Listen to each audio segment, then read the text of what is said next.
10 март 2024. Околу 3,5 часот по полноќ, во Охрид гори кафулето на тогашниот шеф на државното правообранителство, Агрон Речи. Објектот е во градскиот пазар. Огнот зафати и деловни стамбени простории во состав на зградата, каде во тој момент живеат и престојуваат луѓе. Направена е голема материјална штета.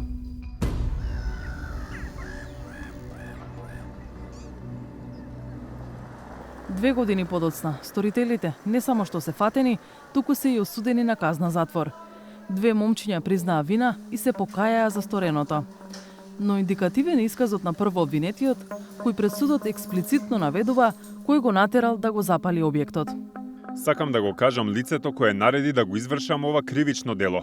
Тоа е лицето Нурхан Локи, кого на прекар го викаат Нуки. Се каам за тоа што го сторив и ветувам дека повеќе такви дејствија нема да преземам. Лицето Локи ми е другар, заедно работеле на едно место со оштетениот Агрон Речи.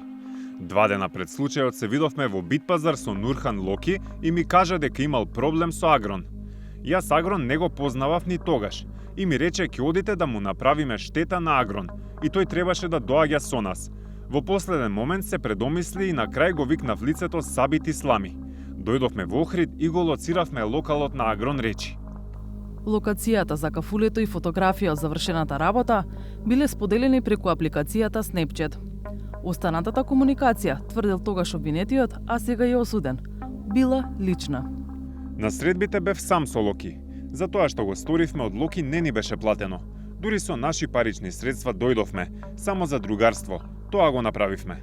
Од кога го извршив делото заедно со Сабит Ислами, јас повторно му пратив слика преку истата апликација од запалениот објект на Нурхан Локи. Поминати се 2 години и не се сеќавам ни на своето корисничко име, ниту пак на неговото. После настанот со Локи се видовме уште 2 пати и толку. Како што реков, ништо не ми беше платено. И второ обвинетиот пред судот призна вина, но кажа дека тој не се познавал со известниот Локи. Адвокатот на оштетениот Агрон Речи вели дека од процесот сепак останала нејаснотија. Остана нејасно кој е тој што дал налог да се презема дејствие кој ќе се предмет на ова кривично дело. Од основното јавно обвинителство во Охрид велат дека имаат предвид што е кажано во текот на судската постапка за пожарот. Врз основа на исказот, во текст истражни действија на проверки доколку за изнесените тврдења се обезбедат соодветни докази, ОЈ Охрид ќе преземе кривичен прогон. Кафулето е обновено, а собственикот Агрон Речи неколку месеци по пожарот си даде оставка од функцијата и се врати на работа во матичното правообранителство во Охрид. Тој во посочениот нарачател вели дека препознава свој поранешен колега. Го познавам лично, значи, вработен во државното правообранителство. Еден е со тоа име и презиме во? Еден е таков. Со такво име и презиме еден е вработен во државното правообранителство. И тоа е во подрачје Скопје. Што мислите, зошто тој човек, ако евентуално е нарачателот, би имал намера да ви го запали објектот? Па како функционер, како државен правообранител на РСМ, цела моја функција, значи, од кога почнав со работа, значи, го најдов во лоша ситуација, да кажеме. Немаше ни ред, ни дисциплина од работниците никаква. Освен работниците, значи, администрацијата, имаше проблеми со државните правообранители, значи. Во текот на моето вршење на функција како државен правообранител, затекнав многу предмети што сметав дека се работени како нестручно работење од државните правообранители. Ако евентуално тој нарачател, зошто извесен вработен во правообранителство, би сакал да го запали вашиот кафич? Па јас мислам дека е маша на некој друг. Од тие причини. На кој? Не би можел да кажам. 360 степени стапи во контакт со посочениот Локи. Го прашавме кој е неговиот коментар за исказот на прво обвинетиот кој го спомнува како нарачател на пожарот и во какви релации бил со правообранителот Агрон Речи. Одговор не добивме. Дали и со какви точно мотиви се нарачало палење на објект среде Охрид, одговорите ќе може да ги даде единствено обвинителството ако обезбеди доволно докази. Но изјавите на Речи упатуваат на девастираност во работењето и во меѓучовечките односи во една важна државна институција.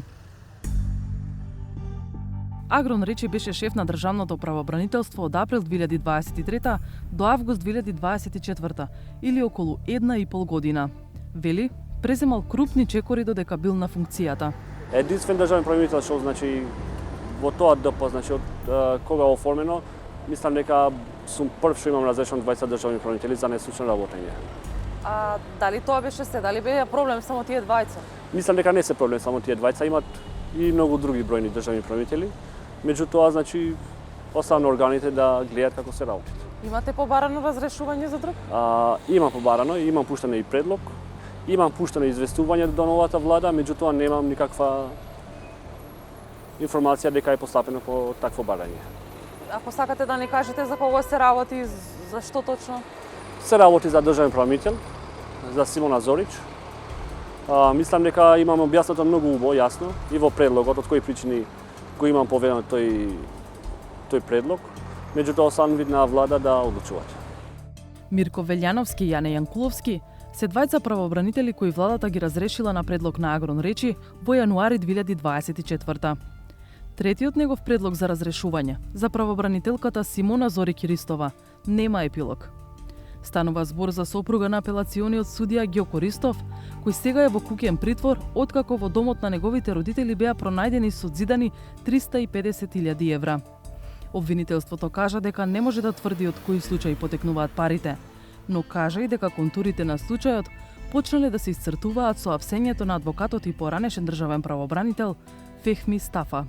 Тој е осомничен дека примил вкупно 50.000 евра за да посредува и да влијае кај судија во апелацискиот суд Скопје за укинување мерка притвор кај осомничен во случајот Синџир, Љупчо Пецов, познат по прекарот Јаволот.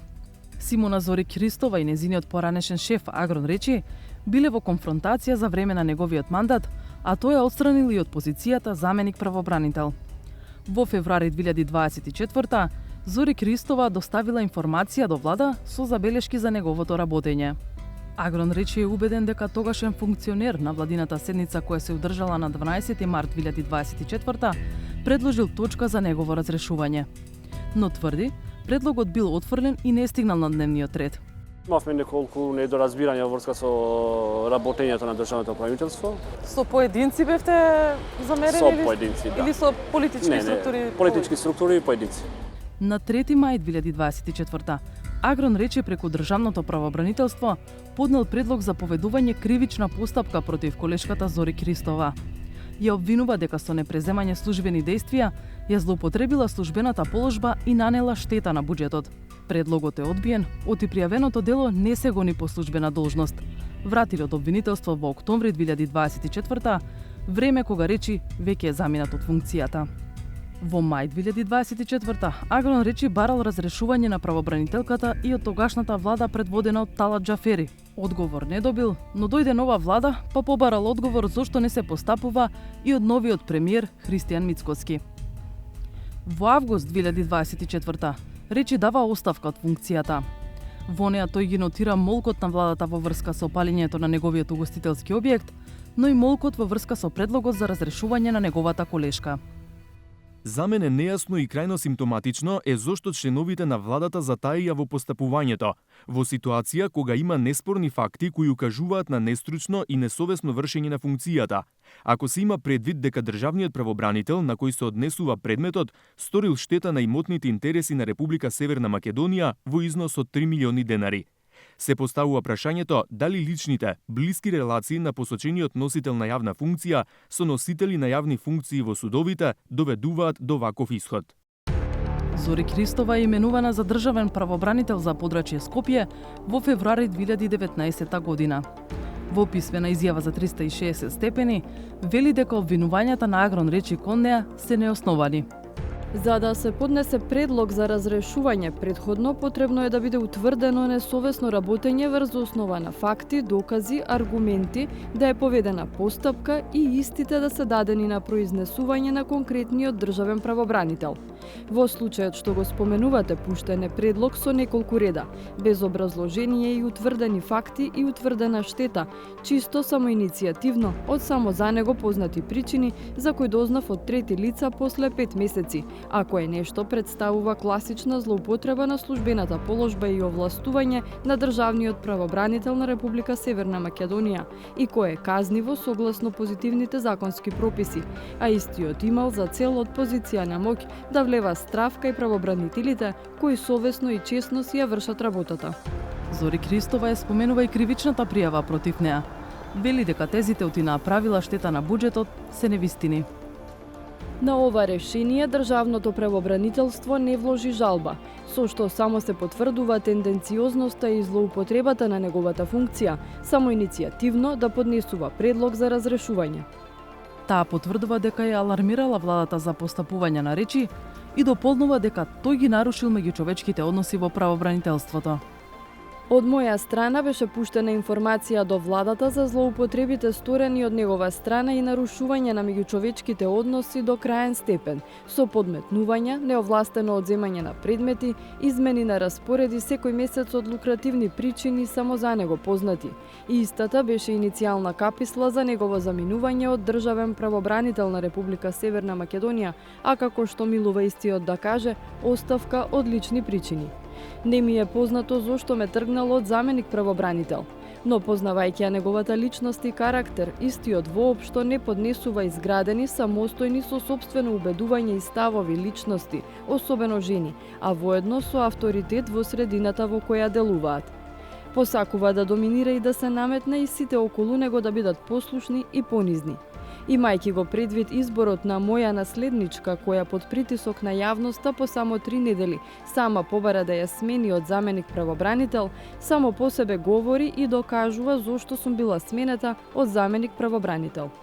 Барем официјално, владата досега не се изјаснила за дописите на речи за Зори Кристова, но и за дописите на Зори Кристова за речи. Од Илинденска број 2 единствено потврдуваат дека има предлог за разрешување на правобранителката. Од страна на Комисијата за именувања сме информирани дека во наредниот период ќе ги согледа сите состојби поврзани со предметот, пошто ќе постапи соодветно.